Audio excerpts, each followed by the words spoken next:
start with taking questions. Start down at the end. James, if you want to start. Jackson. Yeah, Coach, what's this last weekend been like for you all, having that major comeback in the NCAA tournament and then having the cancellation in the championship game? What's it been like for you? Exciting yet frustrating at the same time. You can't do much with the weather.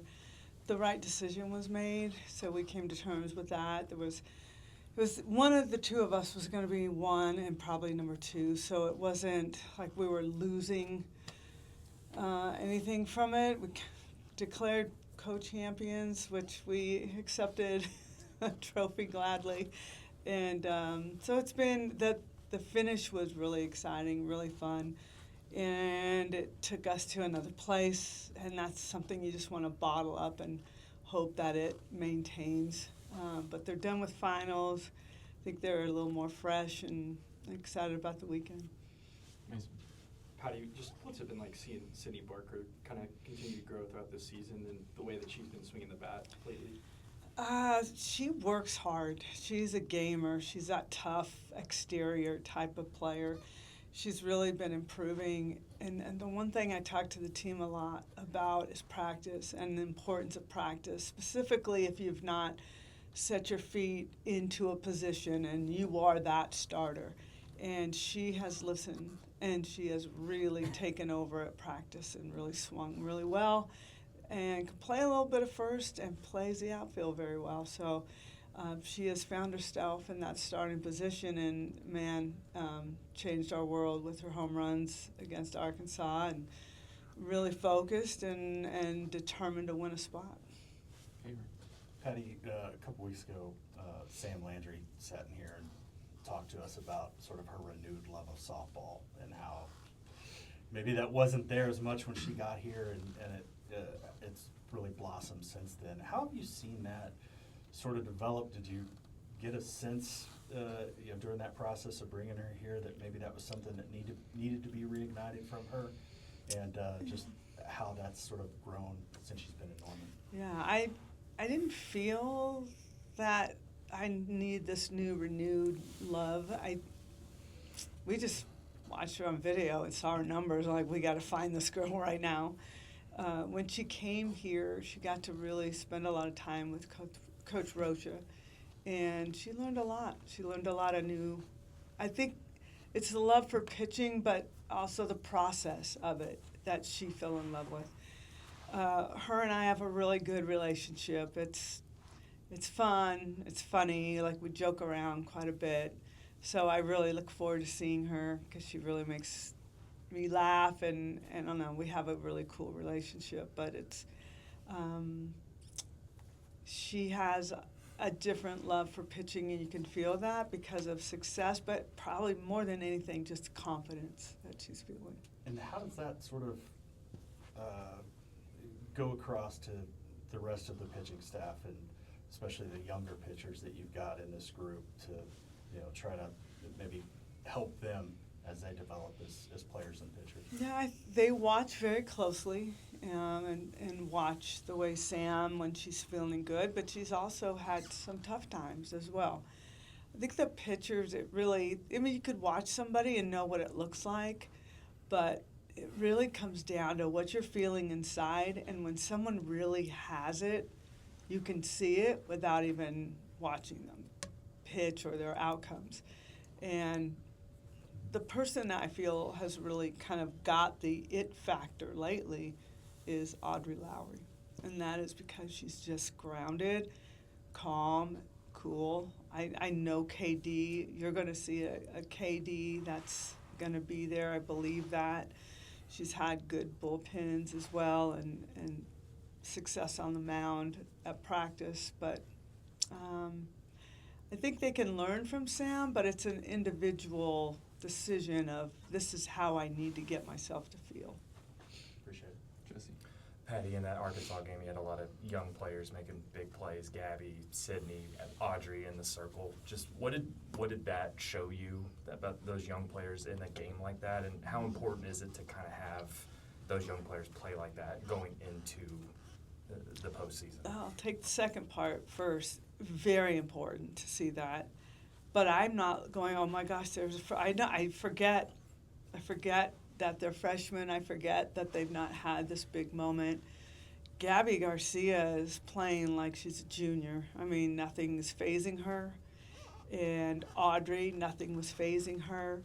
Barker is saying, if she could, she wouldn't say it out loud, but it's like, give me a chance. Let me show you. And she did. And she got another, she was about ready to get another start because of it. So I forget I don't think about that when we're in it. Probably more when it's over. Like, wow, that really happened. Way to go, Audrey. Or wow, way to go. Whoever it is. I never classify them by class. Maybe I need to start doing that. I don't know. Well, you mentioned Sid, just in addition to her growth at the plate, how much is her versatility defensively? You touched that a little bit, but just how much is that making her an asset in terms of what she can do? Quite a bit, yeah, quite a bit. She's just an athlete, and every time we're at practice, if you're sitting in our stands, you would pick her out and go, she wants it. That girl's the one that wants it. She is really fighting hard, and I know, it's just, she's been doing it consistently, and I tell them, hey, practice is so important. If you're trying to find your way in, just go to practice and have just good at-bats, have a hard-working mentality, and she's always that athlete. You know, Patty, this regional is not, you know, it's not that celebrated, but you get 2 league champions, and, you know, we know California's won a national championship for seven batters hit 300. So what do you think about this regional in Boston U as your starting opponent? Yeah, I don't care what anyone in the world says. I know, and the team certainly knows from us, that we're facing champions. You don't get in this by luck. You get in because you did something really well. So we have faced a couple of these teams before. We have watched and faced Omaha not too long ago. Very well coached. Good pitchers in this regional. Cal has got that feisty, they still have a Pac-12 mentality, feisty, West Coast kind of toughness about them. So we've got our hands full. I'm not listening to one thing because nobody knows. I do, and I'm not listening to what naysayers might say or, wow, you've got the easiest. When people say that to you, you just have to plug your ears. Patty, kind of twofold on the regional. First off, how much did you guys prep for Ricard last year, knowing that in the regional for Boston, but wasn't a matchup that was guaranteed for you guys last year? Jeez, I'm trying to remember. I really could tell you that you could have 12 pitchers on your roster, and we're going to look at every single one of them. So I know that we did. I just don't really remember how much we did on her. But she's definitely helping carry them. And at the same time, like this year, knowing it's not just a bunch of pitchers. Cal has a bunch that have pitched a ton too. How challenging is that to have around, but that's not a guaranteed game, so you get to focus on Boston, but also have that like prep in your back pocket in case it pops up all of these days? Yeah, I think that's one thing that makes us a little bit different is our prep and looking at video and breaking it down, and sometimes at practice having a pitcher simulate who we might see or put the machine on and make sure that the pitches are showing themselves up in an at-bat. So it's not easy, but it's necessary. Because if you walk in and you think, well, we're not going to see her and she shows up, then you just wasted 3 innings trying to figure out what she's doing. So I really credit JT and Jen Rocha for doing the same thing on the pitching side. Patty, in terms of the youth of this team, you think back to February and where they were then to where they are now.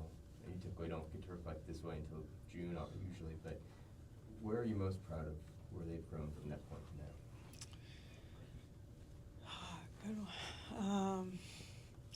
I think just the hungriness that they have. I don't think any of them have felt like they've arrived yet.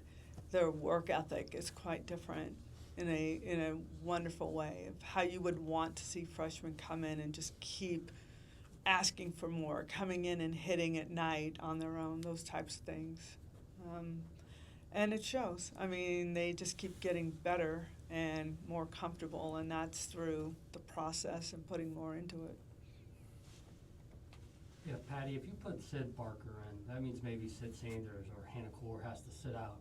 The maturity of those ladies to be able to accept that decision and still be ready at a moment's notice. It's hard to accept for sure, but they've got to be good teammates and understand. And likely both Sid Sanders and Hannah Core will find their way into a game. Hannah Core will be in every single game. Whether she starts or not shouldn't really matter, but the fact that she's going to be in a game, maybe on defensive purposes, or come in and run for somebody, or maybe come in, get in a bat, then finish out in the outfield. She'll be out there. Sid Sanders is pretty much a daily starter, and if Sydney Barker comes in, maybe to get her off her feet, that's probably more of why we're doing it, is giving her experience and getting Sydney Sanders off of her feet. But there's no uncomfortable stuff with that. She's been a good teammate. Colton, Patty, couple you more. mentioned Audrey's had that quick factor and calmness about her. What do you think has been her biggest growth spot from when she first arrived on campus, battling through injury, when it could have been easy to get frustrated, but how have you kind of seen her stay calm through that and improve? Yeah, I think she just is really great about this team is they all want to help. As frustrated as they are, maybe that they're not getting the pitching time, but they still want to help. However I can help. And Audrey just took that upon herself with that mentality. And if you give me 2 innings, I'm good, but I'm going to show you that you need to give me more. And this settling of her heart rate and her breathing has really allowed her to throw in a way that we knew she was capable of.